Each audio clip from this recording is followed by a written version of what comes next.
Bine ați venit, dragilor din Zodia Taur, oriunde v-ați afla în această lume. Suntem din nou împreună la o nouă lectură pentru perioada 8-14 iunie, așa că, dragilor, toți cei care aveți nu doar Soarele, ci și Luna, Venus sau poate ascendentul în Zodia Taur, această lectură este de asemenea și pentru voi. Desigur, nu uitați, este o lectură general colectivă, așa că vă rog să luați decât ceea ce va rezona cu voi. Iar înainte de a începe lectura propriu-zisă, ca de obicei vreau să le mulțumesc din suflet tuturor celor care vă aflați de fiecare dată aici alături de mine, mă susțineți prin intermediul comentariilor frumoase, like-urilor, gesturilor voastre de apreciere și fiecărui gând bun care vine din partea voastră, așa că mii de mulțumiri tuturor. Cei care sunteți noi pe acest canal, vă urez bun venit, iar dacă la finalul lecturii simțiți că ați rezonat sau poate pur și simplu v-a plăcut, nu uitați, dragilor, să vă și abonați. Este gratuit și în felul acesta nu veți pierde niciuna dintre lecturile mele. Desigur, nu uitați să folosiți instrumentele puse la dispoziție de către YouTube, like, hype, super like, mai ales dacă vreți să vă arătați sprijinul, aprecierea față de acest conținut. Acum să trecem la treabă și să vedem care este energia voastră, dragilor din Taur, în această nouă săptămână. Și avem energia deșteptării, a trezirii. Se pare că voi începeți să integrați anumite lecții prin care ați trecut în această săptămână. Aș spune că este o energie de activare. Ai anumite lucruri, voi aveți anumite lucruri în interiorul vostru, calități, abilități, pe care ori le țineți acolo uitate, ori nu le-ați mai scos până acum la suprafață. Această energie a deșteptării îmi vorbește de o schimbare, mai ales la interior, foarte profundă. Cumva voi începe să vă înțelegeți mai bine pe voi, viața voastră, direcția voastră. În această săptămână să știți că puteți avea tot felul de idei, intuiții, vă dați seama de lucruri mult mai puternic decât înainte. E o etapă așa de trezire interioară, de schimbări de percepție, de cum să spun eu, veți începe să vedeți și să vă dați seama de multe lucruri, de multe situații. Puteți avea unii dintre voi chiar parte de niște revelații. Este bine în această săptămână să nu vă blocați voi singuri printr-o analiză prea să bați șaua să priceapă iapa, cum se spune, să mergeți pe un singur criteriu sau pe un singur gând.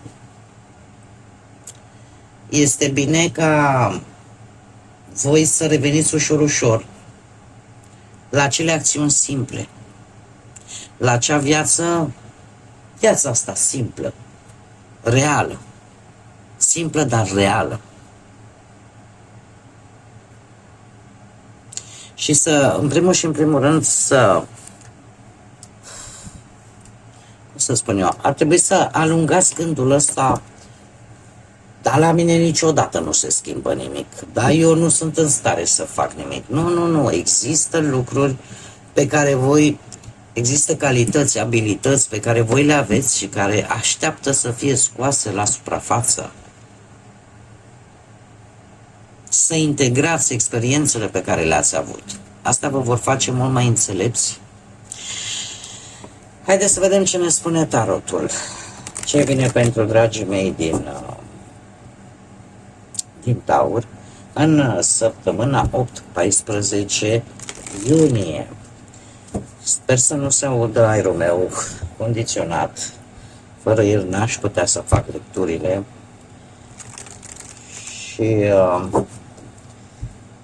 am cumpărat, uite, am achiziționat și un microfon în așa fel încât să bruiesc cât se poate zgomotul, care anul trecut v-a cam deranjat. Și pe bună dreptate, dar nu aveam ce să fac. La 40 și ceva de grade vară aici, deja am ajuns la 36 în zona în care mă aflu eu. Deci nu poți, nu că să faci lecturi, nu poți să trăiești. E foarte complicat. Bun, haideți să vedem ce am pentru voi. Avem un 7 de cupe, moderația, 8 de bâte, împăratul și surpriza. Cei singuri, să știți, cei singuri puteți ajunge la o realizare importantă. Iar la pereche, cei care sunteți într-un cuplu, lucrurile se mișcă foarte rapid. Haideți să le și clarificăm moderația, te rog, pentru dragii mei din Taur. Clarificăm moderația.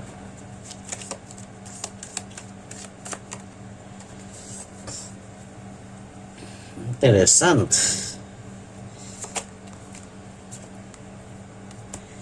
Clarificăm 8 de bâte. Opa! Ce serie! Un 8 de bâte care se clarifică cu un 8 de monede. Clarificăm împăratul, te rog. Și clarificăm surpriza săptămânii. Bun. Haideți să vedem pe partea asta a muncii. Pe partea muncii avem un 7 de cupe. Un 7 de cupe care îmi vorbește de posibilitatea unor opțiuni sau proiecte posibile unde ori poate vă este greu să alegeți, unde voi ar trebui să fiți un pic mai atenți. Și la ce oferte vin, la ce vi se spune pe la locul de muncă. Este un... Așa cum bine vedem, deschideți-vă cel de-al treilea ochi, treziți-vă. Există ceva care ține de muncă și este provocat.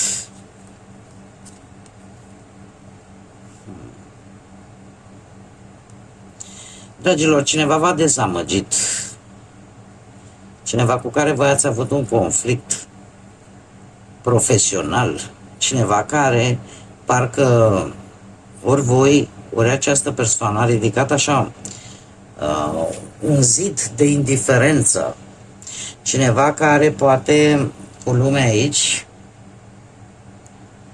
că a fost vorba, nu știu, de un proiect, voi ați muncit foarte mult, ați vrut să finalizați poate ceva important pe cariera voastră sau să vă atingeți un anumit obiectiv profesional.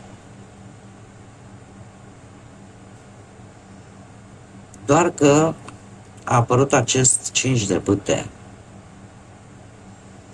Acest conflict, poate, nu știu, că cu alții colegi, provocări, concurență pe la locul de muncă sau proiecte concurente care v-au făcut să intrați într-o competiție care v-a obosit în primul și în primul rând și la final chiar v-a simțit foarte, cum să zic eu, nu știu dacă neapărat trădați, dar dezamăgiți cu siguranță. Este aici cineva care tot a provocat o felul de conflicte la locul de muncă. Sau, dacă nu vorbim de conflicte, putem vorbi de o colaborare care nu a mers așa cum voi v-ați fi așteptat. Nu a mers și știi cum e când tot pățitul e priceput. Nu știu ce am, că încep să mă bâlbâi. Acum suflați în iaurt. Și acum, indiferent, chiar dacă vă vin, și bine faceți, chiar și cu aceste oferte, că ele sunt multe, voi lăsați-vă ghidați și de ce vă spune instinctul vostru, intuiția voastră cu acest 7 de cupe. Dar pe de altă parte, toate aceste oferte de colaborare, idei creative, nu sunt rele, dar analizați-le clar și nu vă grăbiți. Nu vă grăbiți. Pe partea banilor avem moderația. Nu știu dacă zodia Săgetător vă spune ceva, dar avem așa, avem Ce aglomerație e aici, domne? 7 de mani. Voi așteptați o anumită sumă de bani. O anumită sumă de bani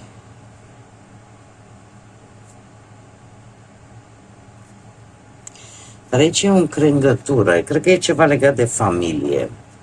Avem așa.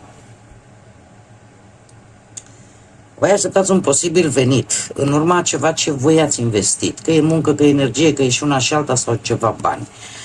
Doar că aici vestea care vine sau energia unei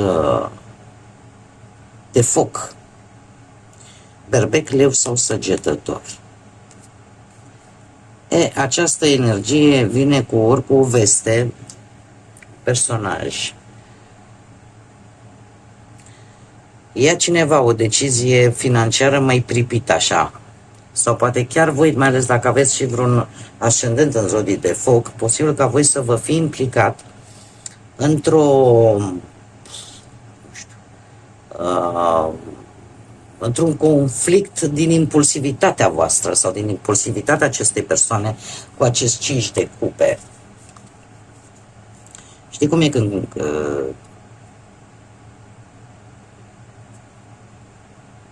adică v-ați cam dat foc la valiză, ori voi, ori cineva.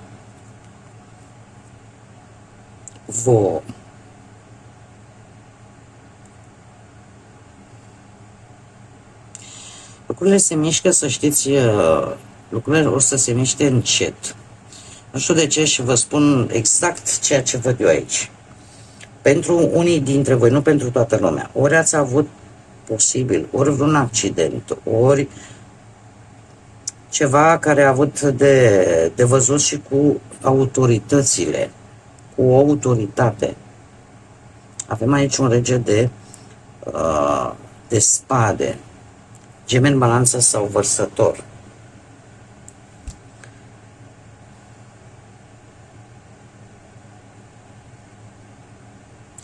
Va veni o vreme când va trebui să luați o decizie foarte înțeleaptă, legată ori de o problemă medicală a voastră, al cuiva, dar care totuși are implicații financiare destul de serioase. Aici sunt 3 energii implicate. Una puteți fi voi, acest cavaler de monede, în care încercați oarecum să luați totul cât mai calm, cât mai pendelete și se vede cu moderație aici.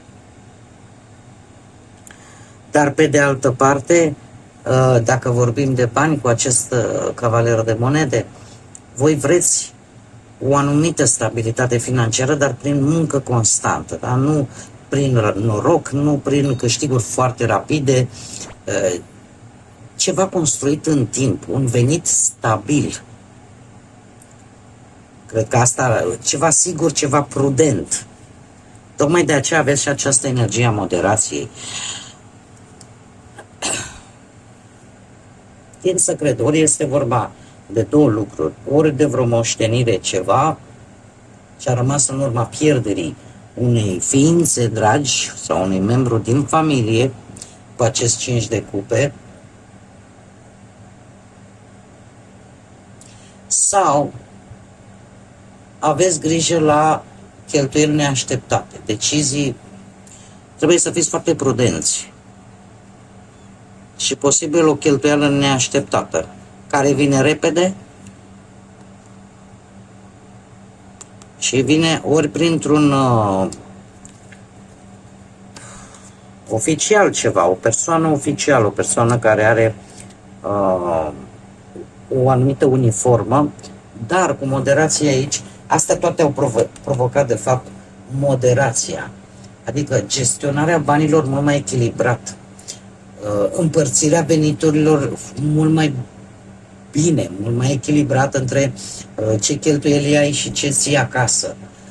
Voi sunteți foarte atenți în această săptămână, se pare că veți evita riscurile mari, veți prefera să aveți mai bine, mai puțin, dar stabil, ceea ce până la urmă nu este rău deloc. Iar vis-a-vis de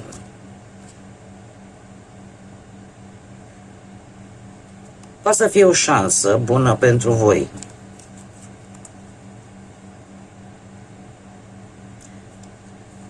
O șansă bună sau o mică șansă, aș spune, că voi, nu știu, să rezolvați, să reușiți să rezolvați o situație financiară, ceva la care voi ați chiar ați muncit, v-ați bătut să-i obțineți. Mergem mai departe, pe partea relației. Avem un 8 de monede care duce la un 8 de bâte. Acest 8 de monede este, pe partea relației, vorbește de o anumită independență în relația voastră. Poate că încercați, cum să zic eu, să construiți ceva, dar trebuie să cumva să se depună un efort reciproc. Să construiți ceva împreună, că e o casă, că e o familie, că e un proiect, că poate lucrați la relația voastră să o îmbunătățiți, da? Aceste dorințe duc la acest 8 de bâte. Un 8 de bâte care ne vorbește despre situații foarte dinamice, foarte active, evenimente neașteptate, vești care chiar pot să aducă niște schimbări în ritmul relației voastre. Posibil să primiți o invitație neașteptată, nu v-ați fi gândit la ea, la un eveniment sau pur și simplu se schimbă un plan legat de casă, de mașină, de nu știu, un plan pe care voi vi l-ați făcut amândoi. Așa că fiți flexibili și adaptați-vă.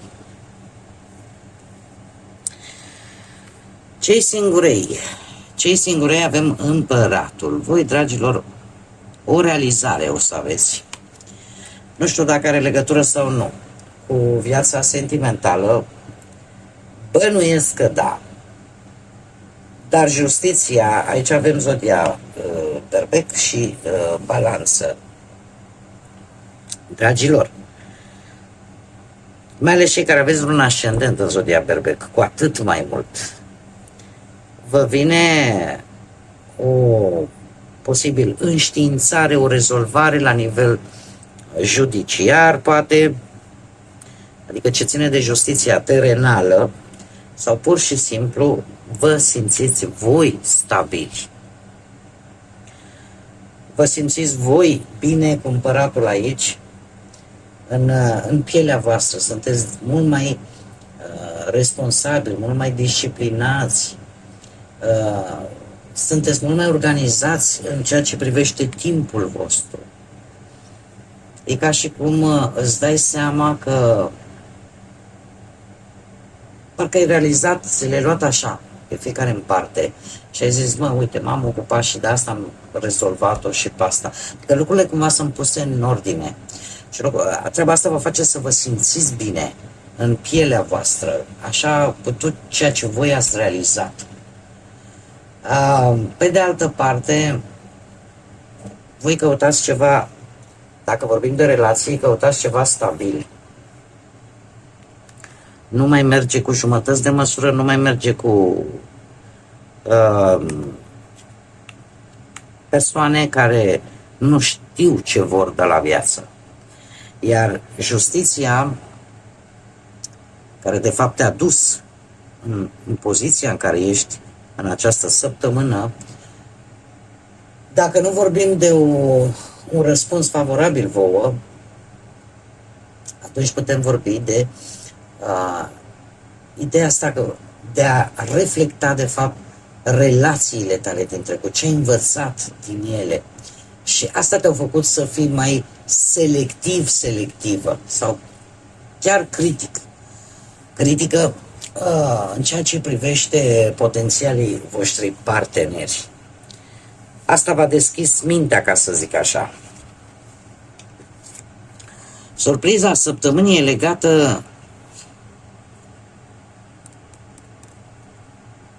e legată de un 9 de spade și un turn. Această surpriză, să știți că poate să schimbe multe lucruri în această săptămână. De fapt, turnul poate fi foarte bine asemuit cu deșteptarea, cu trezirea. Turnul nu vine întâmplător. Probabil că voi ori descoperiți, ce scuze, că dacă nu e polenul, acum e aer condiționat. Deci, turnul vine să dărâme ce nu este stabil. Eu de mult când am început partea asta a tarotului spuneam forța destinului, forța universului. Ceea ce nu are o bază stabilă nu are cum să dureze în timp. Și atunci apare acest turn. Surpriza pentru voi este o schimbare bruscă, un adevăr care iese la iveală, o prăbușire a unei situații instabile sau pur și simplu eliberare, care chiar dacă o să vă macine un pic, chiar dacă o să vă aducă anumite griji, anumite sentimente poate de vinovăție, de neliniște, gândiți prea mult și parcă, cum să spun eu, arată fricile care există mai mult în mintea voastră decât în realitate. Aș vedea această surpriză ca un semnal pentru voi de a vă opri, de a respira, de a vedea clar ce este real, ce este doar anxietate și de a analiza foarte bine, de fapt, de ce s-a schimbat, ce s-a schimbat. Este, de fapt, un îndemn mai mult ca voi, chiar dacă vin lucruri pe neașteptate, chiar dacă simțiți așa că vă dă, voi ca și zodialeu, vărsător, scorpion, sunteți o zodie fixă. Schimbările la voi nu trebuie să vină așa pe nepusă masă. Și probabil că de aici și percepția voastră nu este una tocmai ok. O resimțiți mult mai acut. Dar asta nu înseamnă că nu puteți să treceți.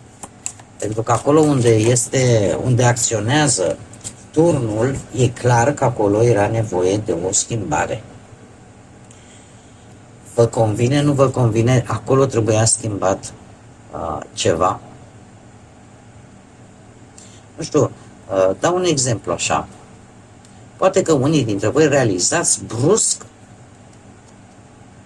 că, nu știu, uite, o relație, o colaborare din trecut nu e potrivită pentru voi.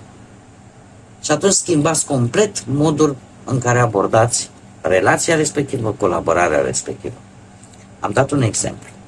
Da. Acum, uite, musafiri neașteptați. Cineva o să vă viziteze foarte curând. Asta înseamnă în acest interval de 7 zile, 8-14 iunie. Și poate chiar această vizită să declanșeze această surpriză, cine știe. Dar, așa cum bine am văzut, și pe bani sunt niște situații, acum rămâne de văzut.